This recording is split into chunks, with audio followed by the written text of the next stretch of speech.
Shooting it raw? Yes. Shooting it raw.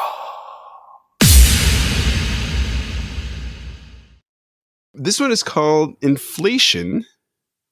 Inflation? And it's black and white. Now I'm with you. I actually know which image we're talking about. Okay. And it's considering all the things that I said for the previous one. Okay. So this one's in black and white. So stick it in my eye. Thank you. It's a black and white shot.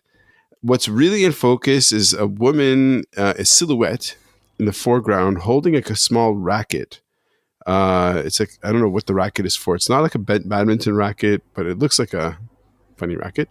She's in a room or a space with another 2, 4, 6, 7, maybe 8 other women. You could tell because they have ponytails.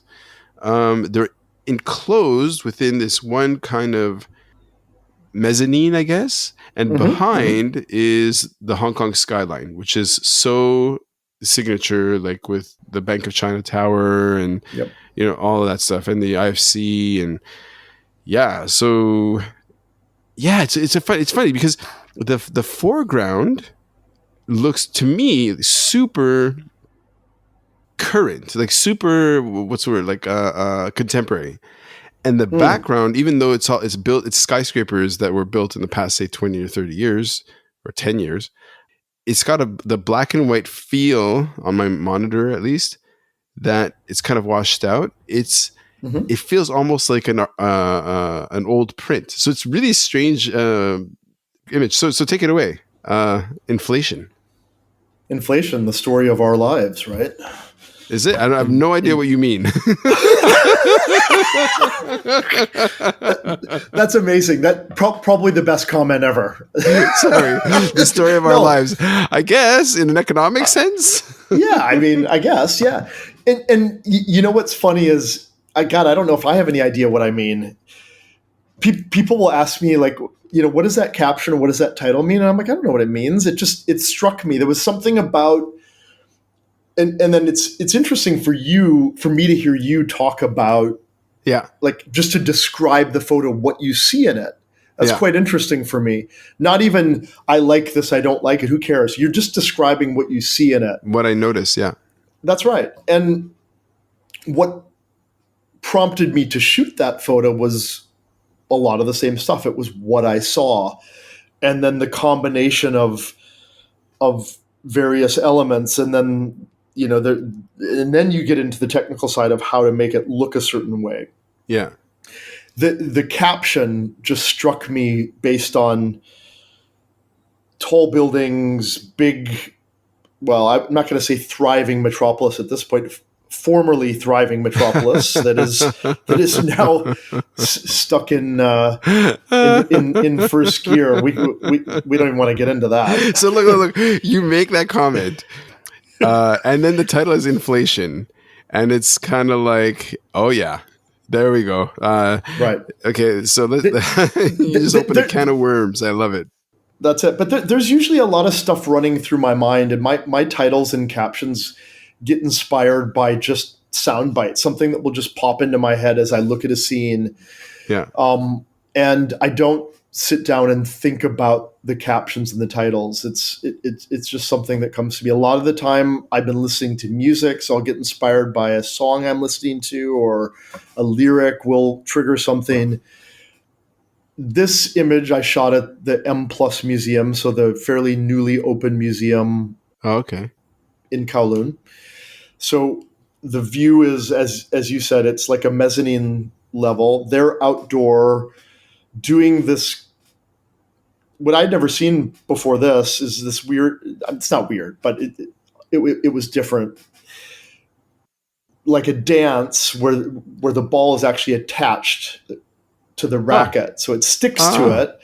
And then they're dancing and moving the racket with the ball. And then every once in a while, there'll be a move where the ball, leaves the racket and then comes back, but it sticks to the racket. So they're doing a semi-choreographed dance type thing to music. How perfectly and it's strange. Outside the museum, so I'm shooting from inside through this big piece of glass through a window. Oh, okay. A window. also known as a big piece of glass. That's for all of you listening out there. That's how I describe it. Yeah. Hey, okay. So what are you shooting with? Let's geek out a little bit. I am shooting with a Canon 5D Mark IV, Okay. and I shoot almost exclusively on prime lenses. Right. Oh, okay. So 35 millimeter prime, 50 millimeter prime is my go-to. For those who don't know what a prime is, again, if we're geeking out a little bit, and I'm not a kit geek. Right. I don't care a lot about equipment, which also makes me a bit of a strange photographer, because male photographers love equipment. I mean, it's just they're obsessed with it, and I'm Okay. a male photographer who doesn't love equipment. For me, it's a means to an end. It's like just a Okay. tool to get me. So 5D Mark IV prime lens. Prime is a lens that is fixed, which means in order to change your focal length, you can't zoom. You have to physically move. Yeah. Or change the lens. Yeah. Yep, or change What's the interesting lens. is that this lens, if you were to ask me, it was probably a 50 millimeter because it's not super wide. I don't know. Or maybe Mm-hmm. it's not 50 millimeter. Maybe it is 35 millimeter. I don't know. This one is 50. I shot this Okay. on the Yeah. 50. But I find it.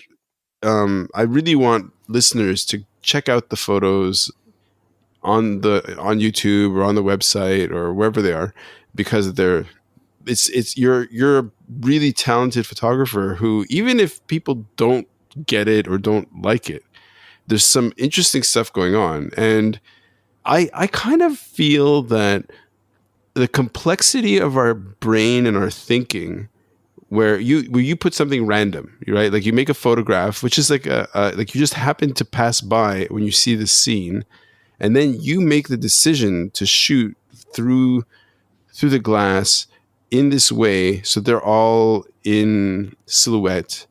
Mm-hmm. And then for whatever reason, the cells in your brain decided to kind of come up with inflation. And then there's some interesting connections going on there in terms of how long before you left Hong Kong did you make this photo? Good question. Not long. Probably a few months, 3 months, I'd say. Okay, but you knew you're going to leave. It wasn't like. I can tell you exactly if it matters. Let's see. Yeah, shot it in early July. So not even a few months. We about a month before. Okay. But now you knew you were moving. Yes. Okay. I don't think there are. I think there are happy accidents, but I don't Mm-hmm. think. But I think there's always something very fascinating about people who talk about how things happened, and then you go, "Oh, wait a second," So at that moment, you're at the museum, which is a beautiful space, and between, I would just explain from the photograph, like where what you're shooting, like in the foreground, these women with these really strange rackets. And look, I've never seen anything like it, and it sounds completely bonkers, but like there's also the harbor, there's the water between them and Hong Kong Island with a crazy, iconic, amazing cityscape. And then you've got the hills of Hong Kong Island, and then you've got the sky, which is a wash, and it's not super high contrast. So it's like you see the clouds, but it's all kind of this gray, faded gray, and this absolute black of the women in silhouette. So if I were like a really talented psychologist, which I'm not, but if I were, what would I discover from this photograph in terms of your thinking? That's a good question. Um, I mean, one, I think you would discover that how I shoot probably reveals that in the actual moment I'm not thinking a lot. I'm just creating. So I'm also just at the at the risk of not being disingenuous. That wasn't a new spot for me. So what happens a lot in my photography is that I discover spots. Part of the reason I need to do that is because I work with so many people out shooting in urban areas, and I need plenty of places to go and shoot. So I find spots that are conducive, that have potential. Potential is a word I use a lot for that. There's areas and spots that have potential. Mm-hmm. And then I'll shoot it, and then I'll go back and I'll shoot it again. I'll shoot it again. I'll shoot it again, which is kind of antithetical to what a lot of people think of in street photography, which is that you're always moving. So you're walking and shooting and walking and shooting and walking and shooting, and every moment that you shoot has to be this candid, Cartier-Bresson, decisive moment, and it's got to be organic. And honestly, that's all bullshit. It's completely untrue. Good photos come from planning and organizing, combined with being spontaneous and reacting to real-time events that happen in those spaces. So what would you, as a psychologist, uncover? I don't know. I think I try to make sense of my life, and that's not going well, since I'm 51 and still haven't figured it out. But I'm trying to make like all of us. I'm trying to make sense of my life and my life as it fits into places that I live, my surroundings, in the context of photography. I think there is a big psychological element to what I do, but I'm not sure I could explain it any better than that. That's okay. But what I produce is a reaction to the environment that I'm in and the things that I see. And then usually the caption, whether people pay attention to it or not, if you really did pay attention to it, it probably would give you a little bit of insight into my thinking. At the same time, I might not be able to articulate exactly what that is. Mm-hmm. But I think that scene, there's a traditional Hong Kong Chinese element to what the women are doing, albeit in a modern context, right? Yeah. I mean, we've all seen, groups of women in parks doing, kind of orchestrated dance to music, and that's something that you see within the culture in different places. So to have this outside the M+, which is a very modern museum with modern architecture, then the skyline in various stages of development and growth, as you pointed out. You've got some stuff that was built a long time ago. You've got some stuff that was built recently. So a lot of contrast going on. And then on top of it, you've got Hong Kong in a very, very unusual state of circumstances. In history, yeah. Yep, exactly. We've lived history there in the past. It's going to be very interesting to go back and look at Hong Kong, for people like us in another 5 or 10 years, because I think when you live it, it's quite hard to look at it objectively. I've got a huge amount of resentment toward Hong Kong at the moment. Join the club. Which we could get into, and yep. I think anybody would understand that.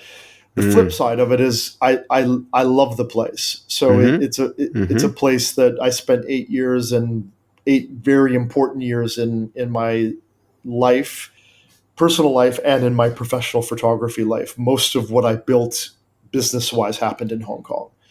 Okay. So I've got a lot of mixed feelings about the place, and I think all of that goes into my work. Yeah. I'm really curious to see what's going to unfold, because I find you to be a very fascinating artist. Like in terms of how you use uncertainty and not ambivalence, but how you use like the unanticipated moments. And I just find it really interesting in that you can really you really do use uncertainty and abstraction, not as aesthetic abstraction, but just abstraction in terms of ideas, and you just kind of welcome that, which I think is not usual. It's not very common. Maybe not. I don't know if it's common or not. I think you're right. There's maybe a good word is ambiguity. Yes, sorry, that's it. Yes. They're all the A words, right? You and I could Yep. we should make a list of all the cool words that start with A: abstraction, ambiguity, ambivalence. It was definitely ambiguity. Definitely. And Thank you. and that is for sure an important part of what I put out there. Is I want it to be a little bit ambiguous. I don't need to tell you everything, and I don't need to show you everything. So another great word, since we're on A's, is allusion, with A, not I, and alluding to something in an image, just like writers allude to things in their writing. They don't always need to tell you everything. Part of that should be for us to work out. So Okay. yeah, That's great. and I think that abstract element does lead to a lot of the other A words. Right. Okay. Well, let's pick photo number 3 and see what A words will be inspired.